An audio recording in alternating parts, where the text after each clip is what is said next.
Thank you very much for spending a little time with us today. Let's start it out with Nathan Barrett from Cleveland.com. Nathan, go ahead.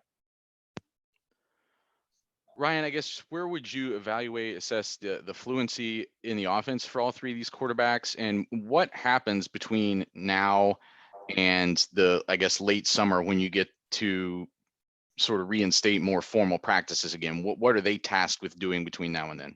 Yeah, they're tasked with being obsessed with learning the offense, and a lot goes with that. They got to get in the weight room with Mick. They got to get stronger. They got to get faster. They got to get quicker. We grade our guys in there, and we have a champions meeting right before the beginning of preseason camp. And if you're a gold, then that means that you're one of the top performers in a weight room. That's the first thing they got to do. But then it's off the field is studying film, watching film, spending time in the Woody, and just wearing out the XO system. And that's what they got to do. The fluency of the offense, I mean, they're getting there, but they got a long way to go. It was very, very basic. We worked on fundamentals and techniques, and so we, like I said, we're playing catch up here. We obviously would love to have somebody that's in year 2 or 3 here. We don't have that luxury, so we got some young guys, and they got work to do. And so it's a race, like I said the other day, to make up for time that we don't have. That's just the truth of it. And we'd love to be practicing all summer. We'd love to be practicing right now. We can't do that. So the only way to do that is to watch film and have these guys do work on their own, and try to maybe give them some worksheets and different things to let them work on their own and help them guide them a little bit. But at the end of the day, they have to be self-motivated. Okay, we'll go next to Dan Hope from 11 Warriors. Hey, Ryan, do you feel like there's a timeline going into August where you feel like maybe I need to narrow the competition down to 2 quarterbacks, or maybe I need to make the decision on who our starter is going to be so that that guy can get enough reps before that season opener? I think the idea is to get the guys ready. I think one of the things just across the board, the focus is who's the starter. Okay, well, you can be the starter, but if you're not ready to go, that's not going to last very long. So the race is to get ready to play. So if we feel like someone's taken that much of a step ahead and they're ready to play against Minnesota in that first week, then we'll name the starter at that point. If it's not until the week before, it's not going to be until the week before. It would be ideal to be able to name somebody a little bit sooner than that. So like you said, they can get the majority of the reps. But until someone really puts themselves out in front of the other two, we'll just keep going. And it's a long year. It's a long process. And the focus for these guys, again, just has to be, how do I get developed faster? How do I get the most ready to play in this season faster? Not trying to win the job, because I think maybe sometimes that's, how do I compare myself to the guy next to me? It's not about that. It's how do I get myself ready? Because we have to go win some really hard games this season. Next up, Patrick Murphy, 247. Ryan, I have a kind of off the wall question. We've heard for several years now about players and athletes using social media as it's gotten bigger to kind of speak their minds and maybe create their own narrative. Recently, and by that I mean within like the last year, you've seemed to use that on your own, whether it was talking about wearing masks and being safe, supporting the team in their fight to play, coming out the other day and talking about Justin's health. I'm just curious at what point you realize social media could be a tool for you and how you decide when you want to use that. Because I know it's not, all the time that you put messages like that out.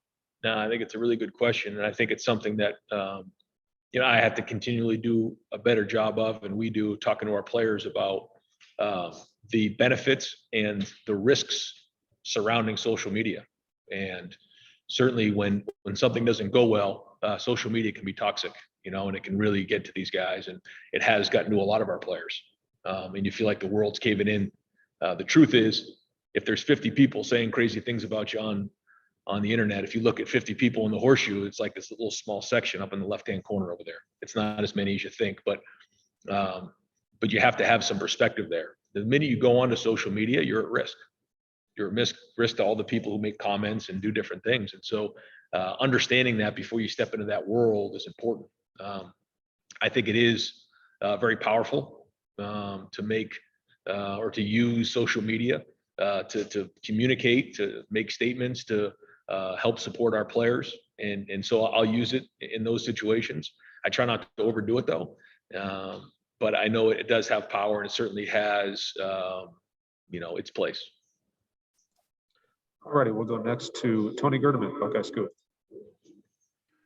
Ryan, Ohio State has generally had the best offense in the Big Ten over the last decade, certainly since you've been there. How confident are you that that will continue in 2021? We don't have a choice. I tell the guys all the time, like, we have to. So, whatever that means. And that's the desperation that we have to wake up with every day as coaching staff, as players. I tell the guys all the time, I wake up scared every day, that people want what we have. And so the expectation's been set. We know that. It was the same expectation when I was fortunate enough to be the head coach a couple of years ago, and the expectation hasn't changed, and it won't in 20 years here at Ohio State. So we're expected to be the best, and with that comes great responsibility. And so we'll just wake up every day and just grind. And again, I keep using the word obsessed. I mean, our players have to become obsessed with maximizing themselves in the weight room, watching film, and getting themselves prepared to play against Minnesota. Hey, next up, Jeremy Birmingham, Letterman Road. Hey, Ryan, I know that obviously the 180-mile radius around Columbus is always the most important focus on the recruiting trail. But when you guys look ahead and see one area or one region of the country that has like a really centralized group of talent in a class that's down the road, how does that change how you approach the entire class? Or do you guys reallocate resources or change things up at all when you see like Florida having a huge year down the road? And how does that change things for you? I don't know if it changes things other than, like you said, we try to recruit as many guys as we can in our footprint here, the Midwest, certainly the state of Ohio. And then we go from there. We're fortunate enough to be able to recruit from coast to coast. And when you look at our roster, you see that. And we're looking for guys who have like-minded philosophies. They want to be great. They want to compete. They want to come in here and be part of a family, but also compete for a national championship. So we're looking for that right culture fit. But in terms of philosophically in recruiting, we're very much position specific. And because of the way things have been the last year and a half, it's been a lot more efficient for us to be position specific. When you're on the road traveling and you go down to see a defensive back in Florida, well, now you need to go recruit the area a little bit and see some of the coaches and kind of cultivate the area. When you're not traveling, it's a lot easier and more efficient to just do more position recruiting, because in the end, these players want to know who they're being coached by. And the position coach, the strength coach, and the head coach all have to be involved in that. And so that's kind of what we've been into. As we start to get back on the road recruiting, then we'll start to really focus in a little bit more on our recruiting areas to be more efficient with our time. Let's go next to Bill Rabino. It's Columbus Dispatch. All right. Other than quarterbacks, probably the biggest question your team is the back seven on defense. What do you see from your linebackers and DBs and what you see in the spring? How concerned are you about the injuries and the lack of how that will affect you going forward? And how comfortable are you going to be in the fall, you think, with the back seven? I mean, I'm very encouraged with what we did this spring on defense in general. I think we have some really good young talent back there. And, the forecast is that we're going to get everybody back here. So we did have some surgeries, different things. And so that was frustrating that these guys weren't able to get as many reps in the spring as you would like. But the good news is the cavalry's coming on this thing, and we're going to have really great depth back there. When you look at our numbers and where we're projected to go into preseason camp, I'm fired up about that. But like you said, summer is going to be really, really important. Preseason is going to be really, really important. We do have some guys who have had some reps back there with Seven and Cam. Those guys have been in the program for a while. Marcus Williamson. But we also have some young guys, some freshmen that are coming in. But I was encouraged by what I saw back there. I thought that some of the young guys really stepped up, and they used these 15 practices to get better. So we're going to be much deeper in the secondary than we've been. We're also going to be younger. So there's a give and take there, but I think the future is very, very bright. And I'm really happy with where our recruiting is at and where our talent level is back there. All right, we'll go next to Doug Lamarice, Cleveland.com. Hey, Ryan, there's some, these stats, but I saw the stats. Justin and his time at Ohio State seemed to, you used him to throw down the field a lot. He threw maybe fewer screens or RPO, shorter stuff than some of the other top quarterbacks than Trevor Lawrence or Mac Jones. We know when you got here, a lot of mesh routes with JT. Dwayne got the ball out of his hands quickly.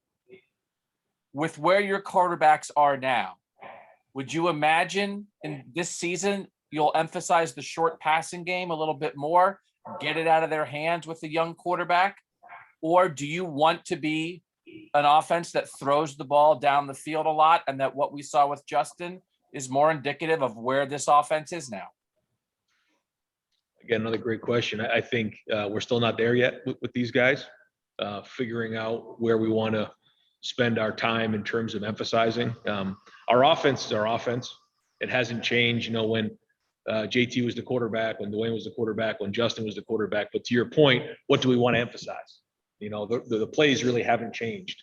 But if you have 100 plays in a game or 80 plays in a game, when do you want to, emphasize based on their strengths?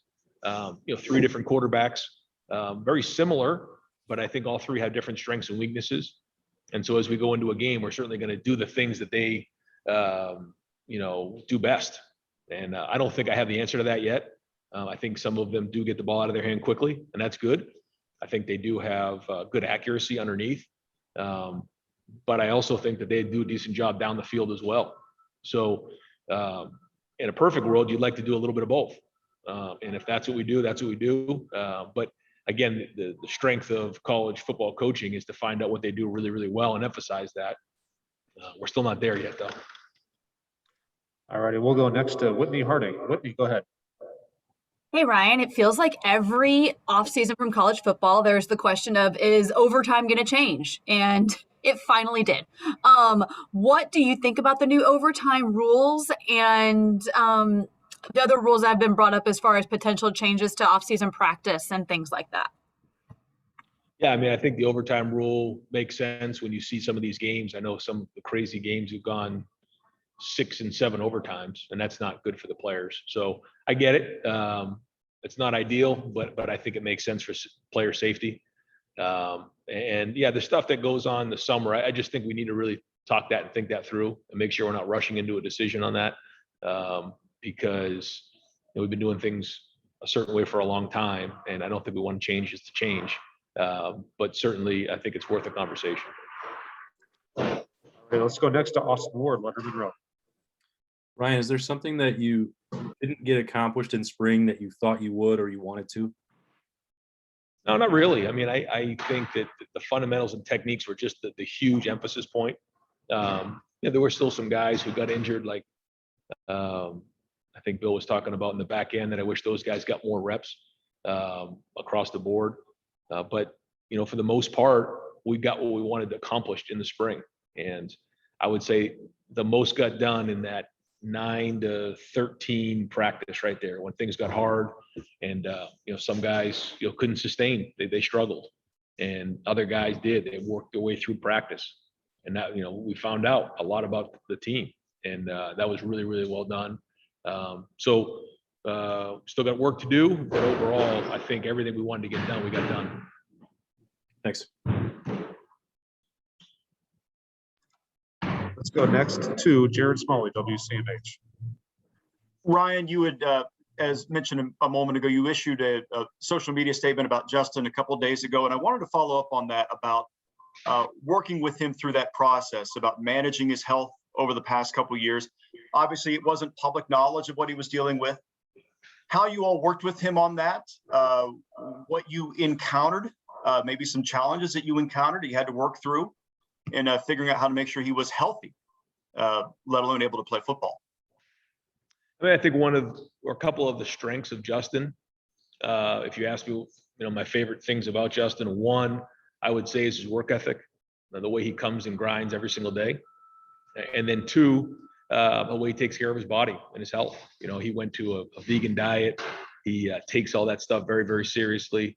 And, you know, we never had any issue with his health. I mean, he was reliable, never missed a game. You know, the only snaps he missed was after taking a shot in his knee and then the shot he took in the Clemson game. He was always a pro about his body and his health. So never really had to worry about that. Even, you know, when he took those shots and had to come back from those games and then play the next week as well. So was a pro, was durable, was reliable, and never had to worry about any of that stuff with Justin. All right, let's go next to Dennis Dodd, CBS Sports. Hey, Ryan, kind of dovetailing off that, in a relatively short amount of time, you've been on both sides of the draft. You've had to evaluate players and then have them evaluated. Specifically, what, you know, on the college side, what goes through your mind when you see these guys scrutinized like Justin? You know, you know their character, you know how they can play, but it's almost they're built up to a point, you know, to tear them down by all the pundits. Yeah, I get frustrated. You know, I feel like there's a lot of people in the draft, and some guys get a pass and some guys don't. And certainly people have taken shots at Justin.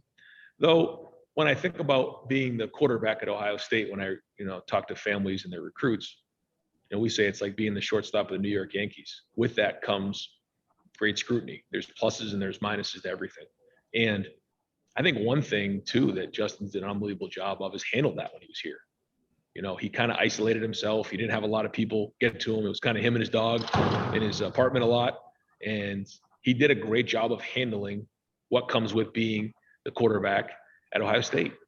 And along the lines, you know, you're going to get different scrutiny along the way. And that's part of, I guess, America, you know, and they build you up and they try to rip you down. And there's vulnerability and there's exposure there. But the one thing about Justin, he never gets rattled at all. I mean, it just actually fuels his fire a little bit, which I think is a good thing. And now when you look at some of the more successful quarterbacks in the NFL, they've been through adversity. And this is just kind of one more level of adversity he's had to go through. It's just people taking shots at things that I think are his strengths.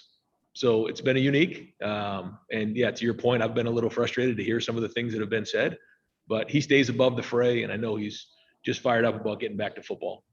Thanks. Yep. All right, we'll do about two more for Coach Day. Let's go to Bill Landis from The Athletic. Bill. Hey, Ryan, when we come off a season in which you get the national championship and the game goes the way that yours did, I think a lot of folks might anticipate sort of macro level sort of sweeping changes to address that. But it seems like maybe your focus is more, you know, micro, smaller than that. How did the way that game went and maybe how you ultimately assess where you guys are relative to being able to win that game? Because I know that's the goal. How did that kind of inform the way you wanted to go about this winter and spring? Well, I think first off, this year was a little bit of an anomaly. And I think when you look at what we went through with really no preseason in the month of September, we weren't having a season. So some guys were in California, some guys were in Florida, some guys weren't working out, some guys were. The season was over. And then we find out that there might be a season. We kind of get everybody back together, and then we get a few weeks to get ready for the season. That happened. Then during the season, well, we didn't have games. So we only had 6 games leading up to the Big Ten championship game. And then all that being said, coming back and having to play a really good Clemson team and to play the way we did was amazing. And I don't really know to this day how we got that done, because we weren't really prepared to play in the postseason the way that we would like to normally. And then coming off of that game, you know, Justin's got that injury. We had one padded practice leading up to the game. Some days, you know, leading up to that game, we weren't allowed to practice because we had to meet virtually because we had an outbreak of COVID on the team. Yet we still were going to play in the game against an opponent that really hadn't broke stride all year. Very, very difficult situation, and never made excuses. We were going to play in the game. I would love to have played the game under different circumstances in a different moment, but I chalked that up to COVID, and it's a learning experience. And so I'm very, very proud of what we accomplished this year. And to make changes because of that would be foolish, because the things that were accomplished this year were amazing. Some of the best coaching that I've seen and some of the best leadership that I've seen in my coaching career. So I look at the other way. I think guys need to be commended for what they did, because this was really, really hard. And unless you were really in it, you don't get it. And I'm not trying to be over dramatic, but it was real. And we'll be talking about this for 20 years down the road. So I'm proud of what we did. Certainly every year you want to make adjustments, and you got to get back to that game. We got to win that game. That's part of our job here at Ohio State. That's the expectation. We know that. We're not going to run from it. So we're always going to make adjustments year in and year out. But I just think that things that were done this year were awesome, and we're going to keep building on as we move forward. All righty, let's go next to Tim May, Letterman Row. Thanks, Mike. Real quick, that was funny coming off of that speech there, but I did want to ask you about this, Ryan. Trevion Henderson, the last time you saw him run the ball, he was a junior in high school. And I'm just wondering specifically about him and the running backs, but specifically about him. What did you see that just stood out about him through the spring and through the spring game that tells you he can contribute? Yeah, I mean, I hate to talk too much about the freshmen because there's a lot of sophomores and juniors and seniors that have made great strides. But I know that some of the new guys we like to find out about. And so, yeah, I mean, I think Trey, really did a good job after not playing football for a long time. He's still learning and figuring it out, similar to the way JK didn't really play his senior year. Yeah. He had to kind of come in and learn. So every time he got out there, he was kind of getting more and more strong and figuring things out. But I think he has the respect of his teammates because of his approach, the way he lives his life off the field, his seriousness about the game. So excited to see where this summer heads as we head into August. Thanks, man. Yep. All righty, and last question for Coach. We'll go to Rob Aller, Columbus Dispatch. Oh, Rob, you're on mute, I think, but.